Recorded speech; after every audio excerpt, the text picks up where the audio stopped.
when did you find a passion for creating content? Like, obviously, a lot of people know you as Pretty Boy Fredo. Like, you're like one of the OG veterans in YouTube. OG vet. You veteran. MVP. Oh, literally MVP. I'm the MVP. MVP. Yeah. You got literally the MVP of YouTube. And like, what made you do that? Like, what made you come into the YouTube space? So I was actually in college. I was going to the University of Central Florida. Oh, you went to UCF? Yeah, I went to UCF. Oh my gosh. But I don't want to say it like I was doing, you know what I'm saying? Like a nigga was finna graduate with like a, like I was like a super senior, like kind of bullshitting. Like I was at college just kind of wasting my time. What was you studying? I was studying accounting.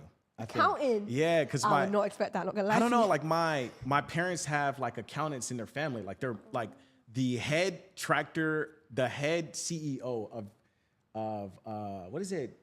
What is that tractor shit called? What is that tractor shit called?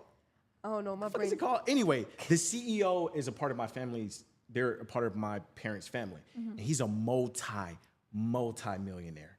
So like I ain't gonna lie, I saw some money and I was like, fuck, like this might be something I wanted to do. My parents kind of supported it. So like at that time I was doing accounting. I had failed that bitch like 30 fucking times. There was no way I was gonna fucking make it.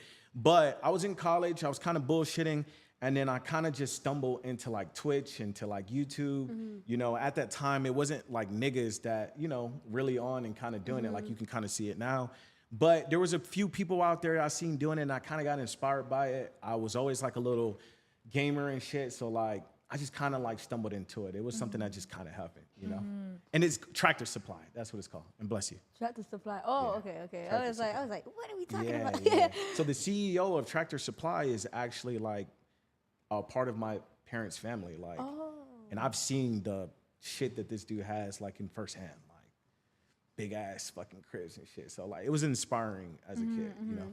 So that, you feel like that motivated you to do accounting, but obviously now with YouTube, you was able to skyrocket through that and make some boundaries, because a lot of people, like, for example, like of the black culture, obviously, in 2016, they wasn't really blowing up like that. Nah, hell no. It was no niggas like really doing this shit like how you see it now. You know what I'm saying? Like today you can see all these different people and you can see that this shit makes sense. Like you can make money from it. Like, but at that time I could just see a few people doing it, but I didn't know I was gonna get to the point that I'm at now.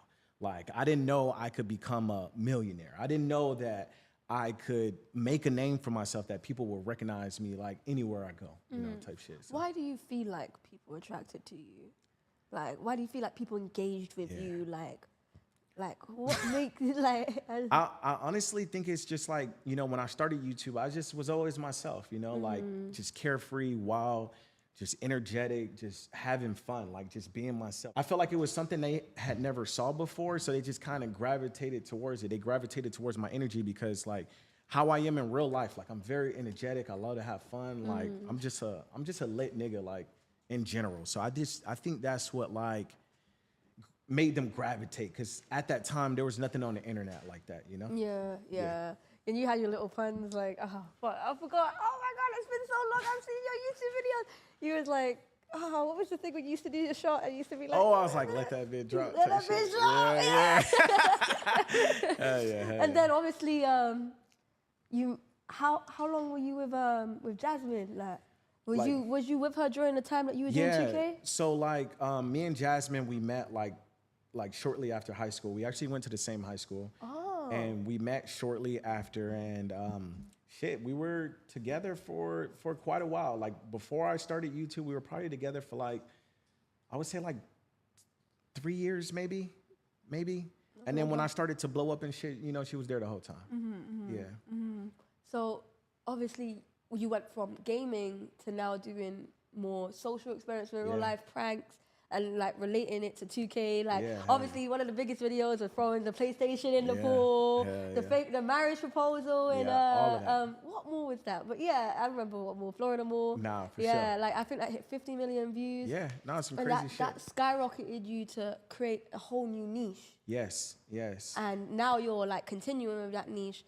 A lot of people struggle to transition. Yes. How do you feel that?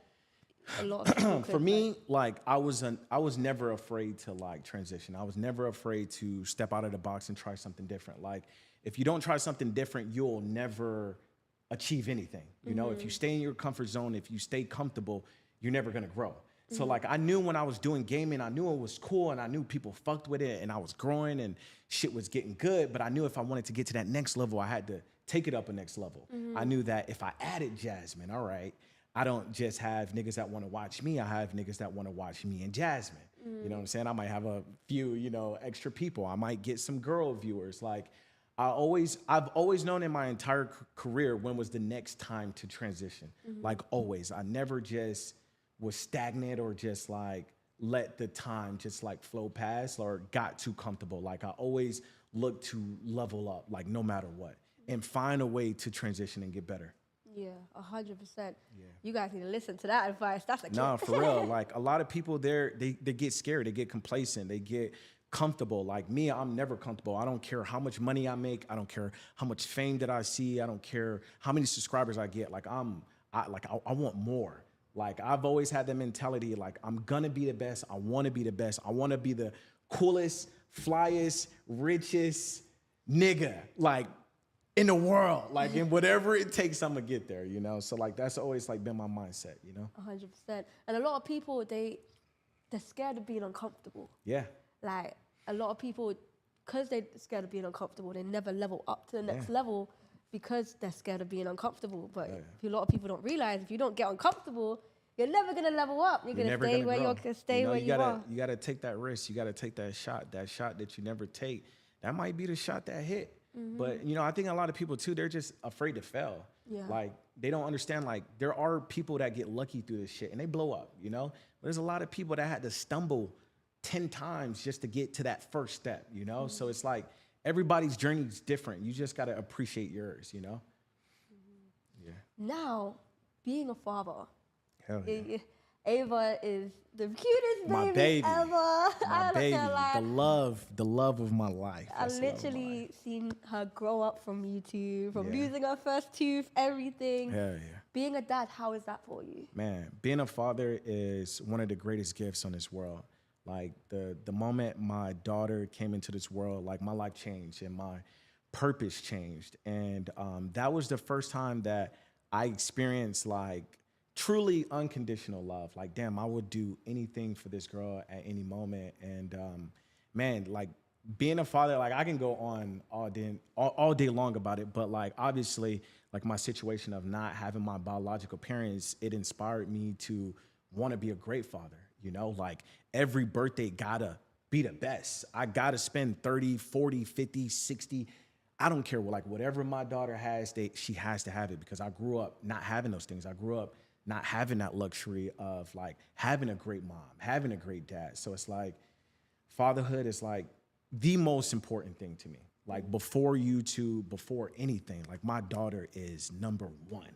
Like she tell me leave this bitch right now, I'm gone. Whatever the fuck she needs, I'm there. So like, yeah, that's number one to me for sure. Now, being a dad, like, and obviously going through what you went through as a foster child, it definitely molded you to be, and I gotta say, you're an amazing dad, by the way. I've been seeing your videos, like, it's my baby. Yeah, like, Shout out Ava. Yeah, what advice would you give to her if she was watching this right now, like maybe later in the future? Ava, when you see this in the future, just continue to be you. Be you, be great. Just be yourself. Never let the world change you. You know what I'm saying? Like that would be my advice to my daughter. Like I genuinely, like to this day, I raise her to just be herself. Like if you go on a playground, like she's the leader.